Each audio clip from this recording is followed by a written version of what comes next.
Hello guys, अस्सलाम वालेकुम। कैसे हैं? ठीक ठाक हैं। आज हम एक्सरसाइज जो है रिव्यू एक्सरसाइज उसके रिमेनिंग पार्ट्स करेंगे, ठीक है, क्वेश्चन नंबर 2 के। और इसमें हम आपको तफसील से बताएंगे कि जो दो दर्जी मसावत होती है उसको किस तरह सॉल्व किया जाता है, उसका सम ऑफ रूट्स कैसे निकालते हैं, प्रोडक्ट ऑफ रूट्स कैसे निकालते हैं, उससे मसावत कैसे बनाते हैं। वीडियो को एंड तक लाजमी देखिएगा ताकि आपको अच्छे तरीके से समझ लगे, और चैनल को उमर मैथ अकेडमी को सब्सक्राइब करना मत भूलिएगा। Let's start. क्वेश्चन नंबर 2 का है 8 पार्ट। अगर ओमेगा अकाई बोलते हैं 1 एक का जज़रुल मुकाब हो, जज़रुल मुकाब हम कहते हैं इस तरह 3 पावर, ठीक है। 1 की जो पावर होगी 3, मतलब उसके 1 के 3 रूट्स हैं हो, तो ऐसी मसावात बनाएं, ऐसी क्वेश्चन बनाएं जिसके रूट्स 3 ओमेगा और 3 ओमेगा स्क्वायर हों। सबसे पहले हमने जो क्वेश्चन बनानी है वो हमें लिख लेनी है। ये हमारी है दो दर्जी मसावात X square minus S X plus P equal to 0। अब हमने एस को फाइंड आउट करना है, इसको बोलते हैं सम ऑफ रूट्स, रूट्स का मजमुआ। और पी फाइंड आउट करना है, इसे बोलते हैं प्रोडक्ट ऑफ रूट्स, रूट्स का हासिल ज़रब। सबसे पहले हम एस को फाइंड करेंगे। जो एक्स होता है वो दो रूट्स को प्लस करने से जो हमें गिवन है, एक तो 3 ओमेगा है और दूसरा 3 ओमेगा स्क्वायर, दोनों को ऐड किया तो दोनों में से 3 कॉमन है, ठीक है। ओमेगा प्लस ओमेगा स्क्वायर, ये हमने फार्मूला डिटेल से पढ़ा है। ये इक्वल होता है -1 के, ठीक है। 3 को -1 से मल्टीप्लाई किया तो x की वैल्यू आ गई -3। अब p प्रोडक्ट ऑफ रूट्स, तो मतलब पहले रूट को दूसरे रूट से मल्टीप्लाई करना है, ज़रब देनी है। तो 3 को 3 से मल्टीप्लाई किया 9, और ओमेगा को ओमेगा स्क्वायर से मल्टीप्लाई करेंगे तो ओमेगा की पावर 2 को 1 में ऐड किया, 2 और 1 ऐड हो गए, प्लस हो गए 3। अब ओमेगा 3 की जो फार्मूला है वो 1 की इक्वल होता है, इसकी वैल्यू हमने 1 की 9 1 9, तो p की वैल्यू आ गई 9।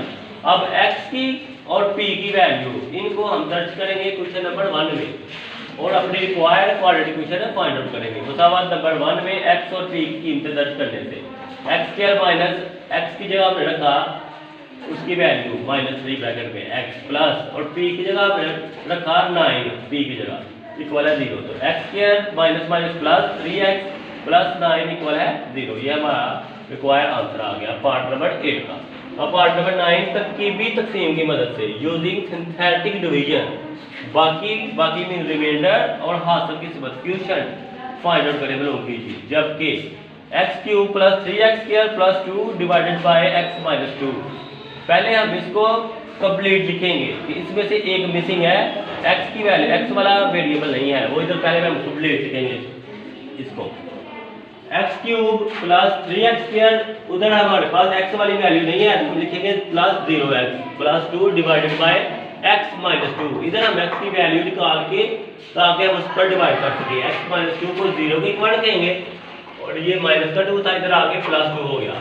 अब हम तरकीबी तकसीम की मदद से यूजिंग सिंथेटिक डिवीजन या with the help of synthetic division, इसका जो कोएफिशिएंट है x³ का 1 है उसको इधर लिख लिया, x स्क्वायर का 3 है उसको लिख लिया, x जो कोएफिशिएंट है दूसरी साइड उर्दू में बोलते हैं 0 लिख लिया, 2 का 2 लिख लिया। अब ये जो 2 है इसमें हम डिवाइड करेंगे। 2 पहला 1 वैसे तो आ गया, 2 1 है 2, दोनों को ऐड किया 3 और 2 5, 2 5 टाइम 10, 10 और 0 को ऐड किया 10, 10 2 टाइम 20, 20 और 2 को ऐड किया मतलब प्लस किया तो 22 आ गया। तो ये हमारा आ गया रिमाइंडर, बाकी जो है वो 22 है, इसको रिमाइंडर बोलते हैं। और हाँ सर, इसका जो क्वेश्चन है वो जो ये बच गई है वैल्यू, इनको दोबारा क्वेश्चन की शक्ल में 1 क्या है कि एक पावर कम हो गई, x³ था इससे एक पावर कम, x स्क्वायर रह गया क्योंकि इसका अधिसर 1 है क्वेश्चन, प्लस 5 ये, और इसका जो अधिसर एक कम कर दो स्क्वायर से तो क्या रह गया x, और प्लस 10 ये हमारा आ गया हासिल। अब हमने क्वेश्चन नंबर 2 का पार्ट नंबर 10 में तरकीबी तकसीम की मदद से साबित कीजिए कि x³ plus x square minus 7x plus 2 का जुज़ ज़रबी x माइनस 2 है। इसका मतलब है कि ये जो x की वैल्यू है वो इस पॉलिनोमियल को पूरा तकसीम करती है। पूरा तकसीम तब करेगी अगर उसका रिमाइंडर 0 आ जाए, ये हमें साबित करना है। तो पहले हम इसको लिखेंगे x³ plus x square minus 7x plus 2 divided by x minus 2। तो x माइनस 2 को इक्वल रखेंगे 0, तो आगे x की वैल्यू हम निकाल सके -2 है लेफ्ट साइड पर, राइट प्लस का, तो x की वैल्यू आ गई 2 तरकीबी तकसीम की मदद से। अब फिर हम कोएफिशिएंट लिखेंगे, x³ का कोएफिशिएंट 1 है, x स्क्वायर का 1 है क्योंकि इसकी तादाद 1 है, और x का कोएफिशिएंट -7 और 2 का 2 आ गया। ये कौन सा है लास्ट वाले के साथ कोई वैल्यू नहीं, सारा का सारा आ गया। अब ये जो 2 की x की वैल्यू है इस पे डिवाइड करेंगे। 1 वैसे का वैसे आ गया, 2 1 2 1 और 2 को प्लस किया 3 2 3 टाइम्स 6 माइनस 7 में 6 को ऐड किया तो लामत आएगी बड़ी की होगा प्लस माइनस 7 में 6 1 लगेगा -1। 2 को -1 से मल्टीप्लाई किया -2 और 2 को 2 में करेंगे तो 0 आ जाएगा। तो ये हमें बस साबित हुआ कि जो x -2 था वो जुज़ ज़रबी है, ये इसको पूरा तकसीम करता है। ये हमारा आ गया पार्ट नंबर 10 का आंसर। अब जाते हैं 11 पे। मुसावात 2px² + 3qx - 4r = 0। अच्छा, अब क्वेश्चन नंबर 2 का पार्ट नंबर 11 मुसावात जो है क्वेश्चन हमें दी गई है 2px² + 3qx - 4r = 0 के रूट्स का मजमूआ सम ऑफ रूट्स और हासिल ज़रूर कीजिए, प्रोडक्ट ऑफ रूट्स ज़रूर करना है। ठीक है, सबसे पहले क्वेश्चन लिख लेंगे 2px² + 3qx - 4r = 0। अब इसको क्वाड्रेटिक क्वेश्चन से इसका कंपैरिजन करेंगे। ये है x² + bx + c = 0। a की कंपैरिजन किया तो उसकी वैल्यू है 2p, b को कंपैरिजन किया तो 3q, c को कंपैरिजन किया तो -4r। अब रूट का मजमूआ का फार्मूला होता है -b और a, माइनस फार्मूले का b की वैल्यू है 3q और a की वैल्यू है 2p। ये हमारा आंसर आ गया रूट का मजमूआ। अब रूट का हासिल का फार्मूला होता है c/a, c को a पे डिवाइड करना है। c की वैल्यू है -4r और a की वैल्यू है 2p, 2 1 2 और 2 2 p, ये आ गया -2r/p रूट का हासिल। ठीक है, ये हमारा क्वेश्चन है कंप्लीट। अब हम क्वेश्चन नंबर 2 का पार्ट नंबर 12, अगर अल्फा बीटा मसावात x² - 4x + 3 = 0 के रूट्स हो तो 1/α² + 1/β² की कीमत मालूम कीजिए। फिर सेम ऐसे करेंगे, इसको हम लिखेंगे क्वाड्रेटिक इक्वेशन को x² - 4x + 3 = 0।